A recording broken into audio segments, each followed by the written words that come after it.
you guys, what's up? It's me, MJFANGIRL, and in today's video, we're gonna be doing a Q&A. I asked you guys on my community page if you guys had any questions for me. So I wanted to address some of those questions. I actually got 53 submissions, which is like wild. I don't know if I'll be able to get to all of them, but I wanted to just chat with you guys because it's been a while since I've just sat down and like had a chat with you guys. So let's get into the first question. MJFANGIRL, do you think Michael is proud of you? That is a really good question, and it's something that I think about actually quite a lot.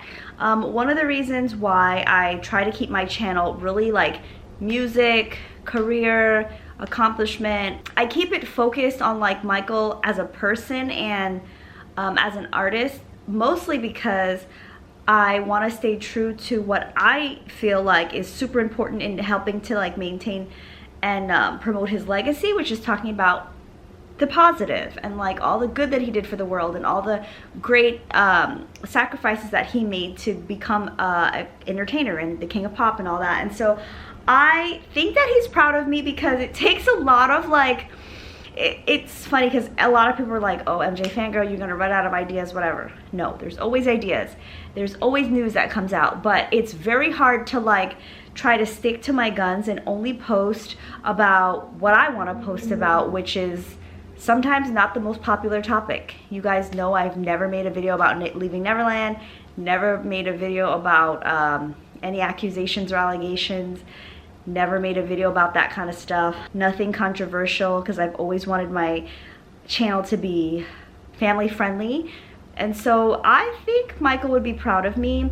I will tell you guys that when I went to Havenhurst, I did get a chance to talk to Taj Jackson, and in that little conversation, I felt as though that was a little bit of acknowledgement from the Jackson family, and they kind of, well, at least Taj knows who I am, and I know that there are other people that watch the channel that have been like, Michael's proud of you. So I would hope that he is. Have you heard that Lionsgate and the MJ estate is working on his biopic? Yes, I have. What my thoughts are I'm actually excited about it. At first I was really skeptical because I just did not feel like they'd be able to create a biopic of Michael that would do him justice. And that's just because like I have such high expectations. And honestly, I was blown away by MJ the Musical. If you guys did not see that review that I posted on my channel, you guys should check that out because I was like mind blown. Like I went in really expecting kind of like not to enjoy that, and I enjoyed it way more than I thought I would. So just based off of that, I feel that this biopic could be something special, and I know that this is something that like his kids and stuff will be involved in as well, because the estate tends to incorporate them on decisions and stuff. So I think it'll be good. Comment down below if you guys know any information about it, or if you guys want me to do like a video talking about what we know so far, because we don't know much, but I have high hopes. How old are you? What age did you start knowing about Michael Jackson? I've known about Michael Jackson for a really long time. My parents listened to Michael Jackson. My dad is a huge fan. He's seen Michael in concert a number of times. I actually have an interview with him on this channel, so if you search MJFANGIRL Dad, I think you'll see the video. We did a pretty cool video, nice interview. It's a two-parter, so you'll enjoy that. But I grew up with Michael Jackson. Been knowing him since I was like probably 2 or 3 years old. I have a video that I really want to find for you guys where I'm in a crib dancing to Michael Jackson. So I've got to find that home video. And to answer the question how old I am, I'm 35. I actually am 35 years old, born in 1987. Bad era, or bad album baby. Okay, so the next question is favorite Michael Jackson interview and least favorite interview. It's a wild question because I have so many interviews that I love. I would have to say that my favorite interview of all time it's probably the Oprah interview, and I'm not a fan of Oprah, but I'm a fan of how open Michael was in that interview, and I feel like we really got a glimpse into his like personality and like who he was beyond the king of pop. And I don't really have a least favorite, to be honest. I mean, I've talked about this briefly before, but I actually when Living with Michael Jackson first came out with Martin Bashir, I actually liked it because I didn't know what it was all going to lead to.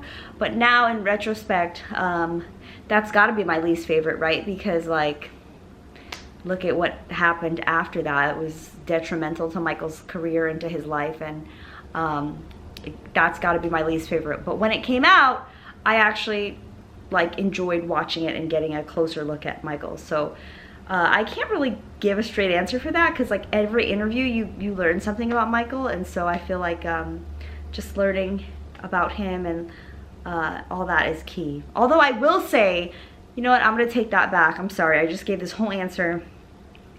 I hate that 2020 interview that they did with Michael, or was it 60 Minutes?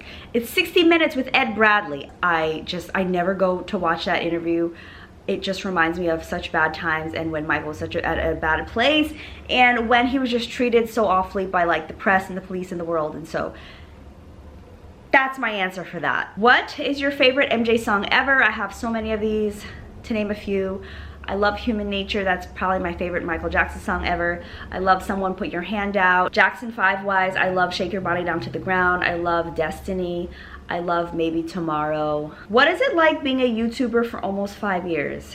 It is fun, but there are a lot of ups and downs because the nature of the job. Well, it's not really a job for me. It's more of a hobby because I don't make much money off of my YouTube channel. And I know a lot of people think, oh, you must be making money because there's this misconception that everybody on YouTube makes a lot of money.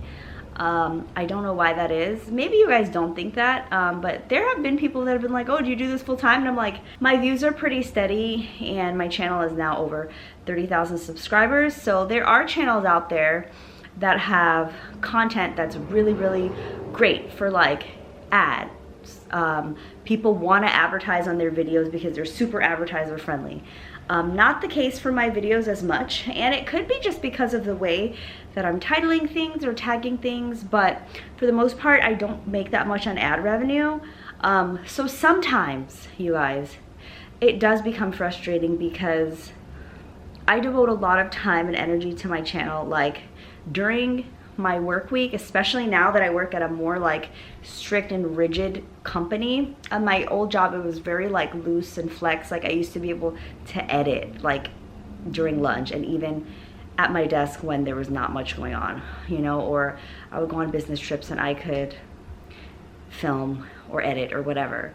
Here it's not like that. So I'm working 8 to 5. I'm coming home and, you know, I'm spending time with my husband. I'm like trying to like get house stuff together, hanging out with Kitty of Pop, follow him on Instagram. And I'm also pregnant, so that just adds like a whole new layer to a lot of things. And one of the things that brings me joy in life is like really helping to promote Michael Jackson's legacy, because he affected my life in such a positive way. I've made so many friends. I found sense of community. I have developed so many hobbies based on being a Michael Jackson fan. YouTube is like a big blessing in my life because it just gives me an outlet to like relate to people that feel similarly to me. I met Greg through being a Michael Jackson fan, so there are a lot of positives that come with my ultimate goal of doing this channel. So I just have to stay focused and not get off track and start thinking about the negative things. But I will say that if you guys follow me on Instagram, you guys know that I've been doing a lot more like brand deals and partnerships on there.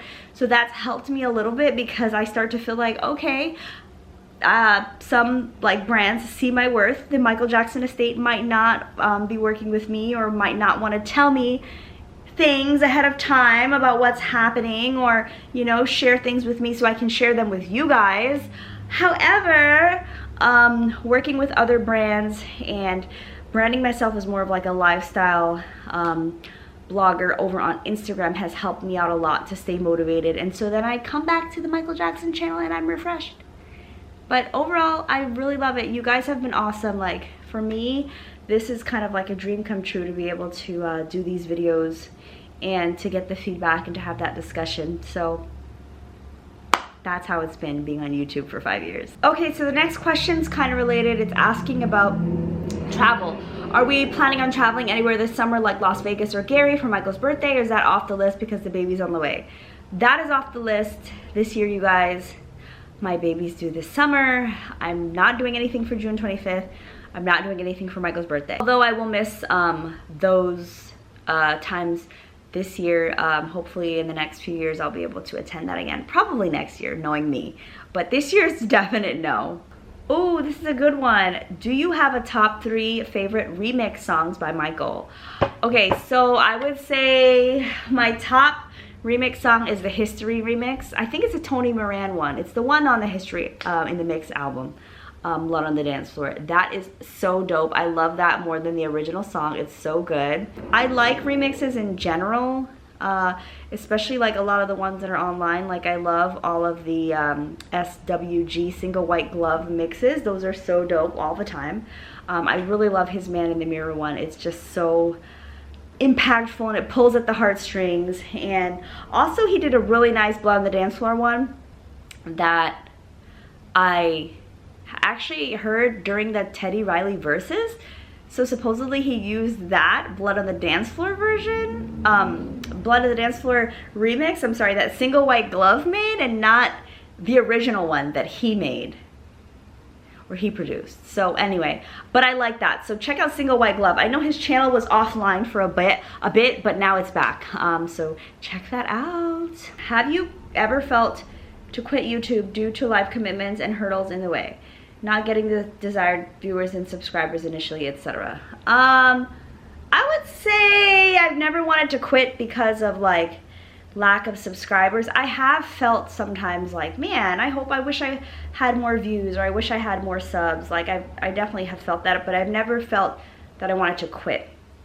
The times that I felt like I've wanted to quit were because I was burnt out, or like I said earlier, that I felt like I wasn't getting much recognition from, like, whether that be the MJ estate or like payment on ad revenue. Because you guys, there's a lot of people that make a lot of money on YouTube, and I'll be transparent with you guys, I don't even make $150 per month. That's true, I don't.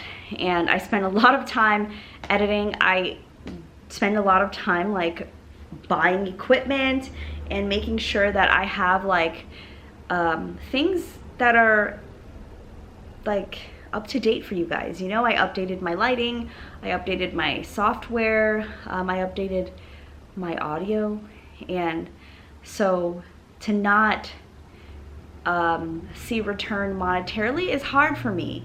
It was hard for me, but like I said, I'm doing something else on my other social media platforms, so that kind of helps me stay focused to the goal, which is to create positive Michael Jackson content on here. What are your thoughts on This Is It related media that released, i.e. the film and the song? I've heard that a lot of people are not too fond of them. I have no problem with This Is It. I liked the film when it came out. I've never done any content on here because I know that it's polarizing, that a lot of people don't like it. So I respect that. And I likely won't do any This Is It content. Number one, because I will definitely get blocked and not be able to post that because it's copywritten. Like it's like not even something that I'd be able to post even if I wanted to, like a music video. I can't dispute it. This Is It, I don't think I can even react to or talk much about. So that is that. But yeah, I don't have a problem with it.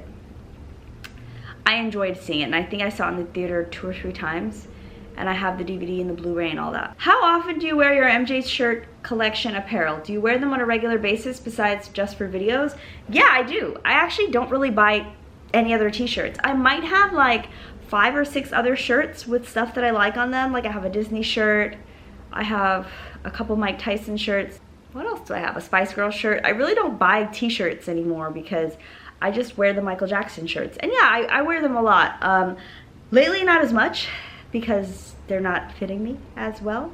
But I've always loved wearing my t-shirts out, and like I'll wear them on like trips and to the store. Like, yeah, I wear them all the time. I have way too many, you guys, just to save them for YouTube. A couple more questions left.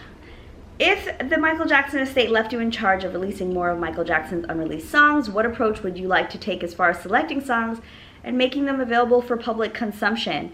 You guys are gonna probably be like, what, MJ Fangirl? But I have a very unpopular opinion, and that is that I don't really enjoy unreleased music that much. I enjoy listening to things like, I don't really enjoy scouring the internet looking for songs. So that being said, I don't know what my approach would be. However, I like the approach that the MJ estate took with Escape and the Escape album. I do feel as though that was the right way to approach it. Because with the Michael album, as you guys know, they kind of took their liberties and did what they did, and that didn't work out so well. But Escape was cool because it was a double disc album, and they had the originals plus like the later produced versions of the songs, so you could hear where the song was and where Michael was about to take it, or you could guess where Michael was about to take it, and then you could hear like their finished version. So I think I would take that approach.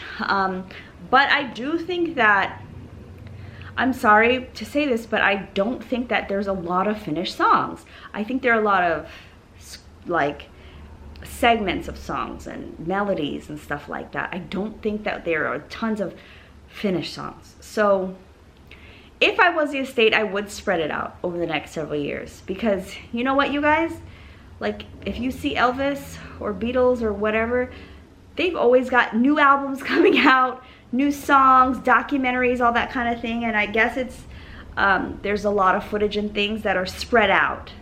And so for me, although I would love a project every year, I also would love to be 60 years old in 25 years and be super excited about a project that's coming out then. You know what I'm saying? Dangerous 75. I don't know. Something like that. I don't even think it. No, Dangerous 75. No. I don't know. My math is way off, but Off the Wall 75. That might be more like it. Yeah, probably. But yeah, I don't know. I am okay with them spreading the content out, because I, of course, want as much Michael Jackson as I can have. But I would love it if like the people in the next generation were able to experience some of those things. So yeah. Okay, you guys, so this is the last question, and I really love this one. Research shows that the music we listen to as teens create our lifelong listening preferences. As an almost parent, what are some ways that you plan to introduce MJ to your child? I'd love to see a MJ Thriller pop-up book for youth, an MJ bio picture books for young kids, Thriller Lego set, a redo of the J5 cartoon, J5 Christmas extravaganza on TV built around an entire live show. First of all, those are amazing suggestions. Estate, if you're watching this, listen, because those are really good ideas. I would love to have that for my child. I really plan to go slowly, and here's why. Because I grew up with, like I said, both my parents loved Michael Jackson, but my dad was an actual like fan of Michael Jackson, listened to him all the time, taught me about his music. But my husband and I are both huge Michael Jackson fans. Meaning, like, sometimes I will wake up and he'll be watching the history tour, or he'll be watching Billie Jean or whatever right next to me, and I'm like, why is this on? And I'm like, oh shoot, my husband really loves Michael Jackson as much as I do. Like, we just both really like him. And so what I'm scared of is overloading my daughter with too much Michael Jackson. Do you know what I mean? Both parents being like, oh cool, let's watch this, let's watch that, or let's listen to this. You know, oftentimes in the car, we just default, okay, let's listen to the Jacksons, let's listen to Michael Jackson. Like, I would like her to be exposed to all types of music, and of course to make her own decision. Do I think she will love Michael Jackson? Yes, of course, because I think most kids love Michael Jackson. Since her parents love Michael Jackson, I think that will be inside of her as well, especially because I listen to a lot of Michael, like I said, in the house and driving and stuff, and so she's hearing a lot of it now. So I have heard that babies can develop some taste in music in the womb. So we'll see if that rings true. I'll have to update you guys in a couple of years. But yeah, I do think that I will be introducing her to Michael and showing her Moonwalker and those kind of things that helped to get me into Michael when I was little. And plus, it's fun to watch. And I love all those ideas. Shout out to Randall, he was on Lego Masters. They should definitely do a Thriller Lego set or some type of Michael Jackson Lego set. Like, that definitely, I think, would be a fun collector's item. And before I get out of here, you guys, I just want to remind you guys, I have my Smooth Criminal statue back there. That's going to be its permanent home in this home. And you can see the jukebox is actually responding to my voice. I'm looking at it now behind me. I'm just like, so cool. So if you're interested in getting the Pure Art statue, it is available now for purchase. There are only 800 available in the world, so definitely if you are going to get it pretty soon before they run out. You can buy it via my link below. I am an affiliate with Pure Arts, so if you do a purchase from them, if you're going to do it anyway, and you also support my channel, I'd be grateful. You guys can join my Patreon.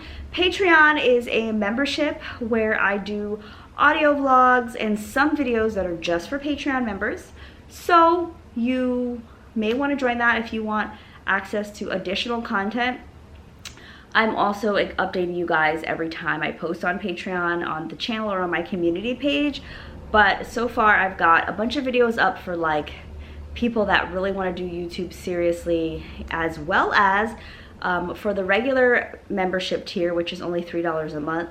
I have a full Michael Jackson musical review. It's like an hour long with spoilers. I interviewed MJFANGIRL about his visit to Neverland. I'm gonna do lots more like audio vlogs. I don't want to call it a podcast because I don't feel like it's that. It's more of like a more casual chat. And then I'm also going to be chatting with you guys kind of like one-on-one about things that are happening in my life and about certain Michael Jackson topics. So yeah, I hope that you guys enjoyed this Q&A video. This is going to be my last Q&A for a while because my baby's on the way and I'm super excited, and it's just like, that's why I'm so fidgety. I'm just like moving all around because I'm just like cannot get comfortable. So you guys know I'm getting to the home stretch here. Still several weeks, I will say several weeks left to go. So not just quite yet. I'm still gonna be recording and stuff, but I appreciate all you guys' support. And let me know, did I answer your question? Did I miss your question? Do you have other questions now that I've answered these questions? Comment down below and let me know what you guys think, and I'll talk to you guys next time. Bye.